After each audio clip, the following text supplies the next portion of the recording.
नमस्कार, मैं जितेंद्र चतुर्वेदी। बात 370 की ही होगी।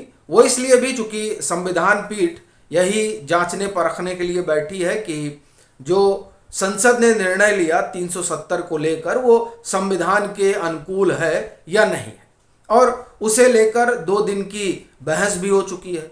जो 23 पक्षकार हैं उसमें से एक को कपिल सिब्बल रिप्रेजेंट कर रहे हैं, तो उन्होंने इस बाबत जो बातें रखी हैं, दरअसल वहीं से ये बात निकलती है कि किस तरह की चतुराई जो है वो अपनाई जा रही है। हालांकि इस चतुराई को संविधान पीठ ने भी समझा और कई सवाल उठे, लेकिन वो जो सवाल उठे उससे पहले जो कपिल सिब्बल ने प्रश्न उठाए उस पर हम लोग बात करेंगे बिंदुवार।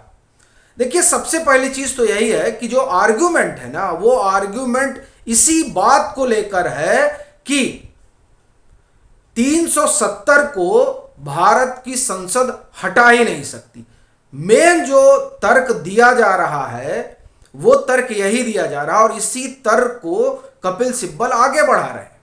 वो साफ तौर पर कह रहे हैं कि जो 370 एक का डी है वो ये कहता है कि कॉन्स्टिट्यूएंट असेंबली के रिकमेंडेशन पर ही प्रेसिडेंट जो है वो कुछ आदेश जारी कर सकते हैं, और चूंकि अब कॉन्स्टिट्यूएंट असेंबली है नहीं तो 370 में किसी भी तरह का संशोधन और परिवर्तन का आदेश प्रेसिडेंट नहीं जारी कर सकते हैं। यानी जो संसद है वो इस पर कुछ नहीं कर सकती है। इसी आर्गुमेंट पर वो आगे बढ़ते हैं और कहते हैं कि जम्मू कश्मीर को विशेष दर्जा मिला और उसकी वजह से वो इतिहास है जिस पर हम लोग चर्चा कर चुके हैं। अब उस इतिहास के कारण उनको एक विशेष परिस्थिति मिली, और उस विशेष परिस्थिति में यह हुआ कि 370 आया, और उस 370 की प्रकृति तो अस्थायी रखी गई, लेकिन चूंकि जो कॉन्स्टिट्यूएंट असेंबली वाला मसला डी में जोड़ा गया, इसके कारण अब जो अस्थायी था वो अस्थायी हो चला है। चूंकि कॉन्स्टिट्यूएंट असेंबली है नहीं और संसद खुद को संविधान सभा में नहीं बदल सकती है। इस पर भी वो आर्गुमेंट देते हैं कि देखिए, संविधान सभा तो जननी है, यानी संविधान सभा से ही संसद निकला है, संविधान निकला है। तो जो खुद संविधान सभा से जन्मा है जो संस्था, वो कैसे संविधान सभा बन सकती है? ये उनका आर्गुमेंट है कि इस कारण से संसद जो है कोई बदलाव नहीं कर सकती है। एक और दूसरा, चूंकि अब संविधान सभा है नहीं जो जम्मू कश्मीर वाली, चूंकि उसका 51 से कार्यकाल शुरू हुआ और 57 में संविधान बन गया, तो उसका वो विसर्जित हो गई, तो अब वो है नहीं तो वो अनुशंसा कर नहीं सकती है, तो इसलिए आप इसमें फेरबदल नहीं कर सकते। इसमें एक चीज और बताऊं, एक सज्जन ने कहा कि जम्मू कश्मीर का संविधान सबसे पुराना है। तो दरअसल संविधान जो जम्मू कश्मीर का बना वो असल में जब भारत का संविधान बना उसके बाद में संविधान सभा जम्मू कश्मीर की बैठी और तब वहां का संविधान बना। तो इसलिए ये थोड़ा फैक्चुअल जानकारी है, तो इसे भी सुधार लेना चाहिए। और वैसे भी जो बहस चल रही है उस बहस में तो कपिल सिब्बल ने ये बताया ही, जब सीजीआई ने पूछा, संविधान पीठ ने पूछा कि क्या टाइम पीरियड था कॉन्स्टिट्यूएंट असेंबली का, तो उन्हें बताया 51 से 57। तो जो उनका मूल आर्गुमेंट है वो यही है कि कॉन्स्टिट्यूएंट असेंबली है नहीं तो संसद कोई फेरबदल नहीं कर सकती, चूंकि संसद खुद को कॉन्स्टिट्यूएंट असेंबली में नहीं बदल सकती है, क्योंकि वो खुद संविधान सभा से निकली है। ये पूरा उनका आर्गुमेंट है। यहीं से तब संविधान पीठ का आर्गुमेंट उठता है कि जो अस्थायी है, जिसे संविधान निर्माताओं ने अस्थायी माना और उसे भाग 21 में रखा, उसे आप कैसे कह सकते हैं कि अस्थायी हो गया है? वो अस्थायी है, यानी उसमें फेरबदल किया जा सकता है। यानी कि जो 368 के तहत संविधान ने शक्तियां दे रखी हैं संसद को, उस लिहाज से इस अस्थायी उपबंध यानी 370 में संसद फेरबदल कर सकता है। तब कपिल सिब्बल कहते हैं नहीं, आप इसमें फेरबदल नहीं कर सकते। तब यह सवाल उठता है संविधान पीठ की तरफ से तब क्या ये बेसिक स्ट्रक्चर हो गया?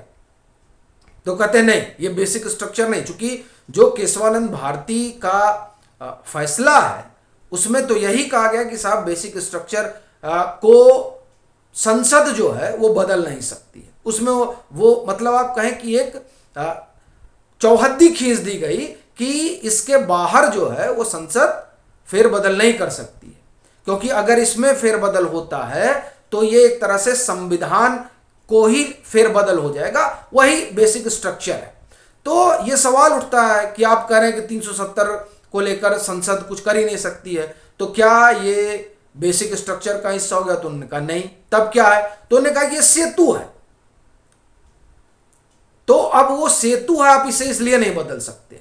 अब अगर वो संविधान का हिस्सा है और जो कि है, तो उसमें फेरबदल हो सकता है, क्योंकि संशोधन की शक्तियां जो है, संविधान संशोधन की का जो शक्ति है वो संविधान ने ही संसद को दे रखा है। तो वहीं से फिर सीजीआई संविधान पीठ ये बात कहती है कि केशवानंद भारती का आप उदाहरण तो दे रहे हैं और आप कह रहे हैं कि विधायी शक्तियां अलग हैं और कॉन्स्टिट्यूएंट पावर अलग है, लेकिन जब संविधान संशोधन का अधिकार संसद को दिया गया है और इसी के कारण हिंदुस्तान का संविधान जीवांत है, इसे इसीलिए लचीला कहा जाता है। आप में से जिन लोगों ने भी प्राथमिक तौर पर डीडी बसु की किताब पढ़ी होगी, चूंकि वो एक बेसिक बुक मानी जाती है हिंदुस्तान की राज्य व्यवस्था को, संविधान को जानने समझने के लिए, उसमें ये लचीला जो है उसके लचीलापन होने का और संविधान के जीवांत होने का सबसे बड़ा कारण यही है कि उसको संविधान संशोधन की शक्तियां प्राप्त है। यानी समय के अनुकूल ये संविधान निर्माताओं ने अधिकार दे रखा है संसद को कि वो संविधान में फेरबदल कर सके। स्टैटिक नहीं है हमारा संविधान, समय जैसे से बदलेगा आप अपने संविधान को उस अनुरूप उसमें फेरबदल कर सकते हैं, बेसिक स्ट्रक्चर को छोड़कर। तो ये बात वहां संविधान पीठ ने उठाई और कहा कि इसी वजह से चूंकि आप संविधान संशोधन कर सकते हैं तो कॉन्स्टिट्यूएंट पावर भी आपके पास आ जाता है।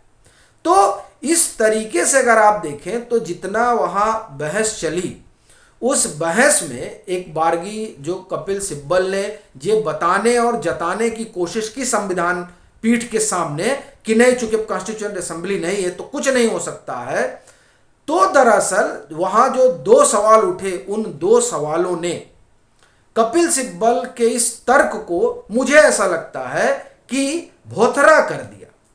चूंकि आप कह रहे हैं कि साहब आप कुछ कर ही नहीं सकते हैं और इधर जो कॉन्स्टिट्यूएंट पावर संसद को है वो उसे अधिकार तो देती है एक, और दूसरा जब ये बेसिक स्ट्रक्चर का हिस्सा ही नहीं है तो फिर इसमें संशोधन क्यों नहीं हो सकता, यानी 370 में।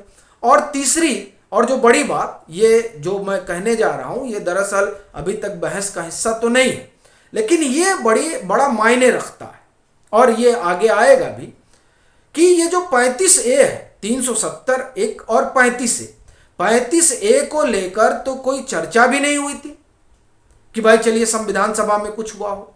ये तो एक चिट्ठी थी और उस चिट्ठी के जरिए ये जो है लागू हो जाता है। मतलब इसीलिए कहा जाता है कि एक प्रेसिडेंशियल ऑर्डर जो है निकला और जिस प्रेसिडेंशियल ऑर्डर के जरिए ये 35A आया तो उसे प्रेसिडेंशियल ऑर्डर के जरिए वापस ले ले। फिर इसमें यह कहां से आ जाता है कि कॉन्स्टिट्यूएंट असेंबली की अनुशंसा होगी, ये एक बात तो उठती ही है। लेकिन बड़ी चीज ये है कि जिस बेसिक आर्ग्यूमेंट पर आप ये कहें कि कपिल सिब्बल चले, वो यही रहा कि कॉन्स्टिट्यूएंट असेंबली नहीं है इसलिए इसमें फेरबदल नहीं हो सकता है, संसद नहीं कर सकती है। और यही बात जब उन्होंने उठाई तो संविधान पीठ की तरफ से तमाम चीजें निकल कर आई, जिससे ऐसा लगता है कि ये जो चतुराई रही कपिल सिब्बल की वो संविधान पीठ भी भांप गई। बाकी तो ये देखने वाली बात रहेगी कि इस पर क्या फैसला आता है। बाकी आपकी अपनी क्या राय है जरूर साझा करें और मतांतर से नहीं जुड़े हैं तो जुड़े, वीडियो को लाइक करें और खूब शेयर करें।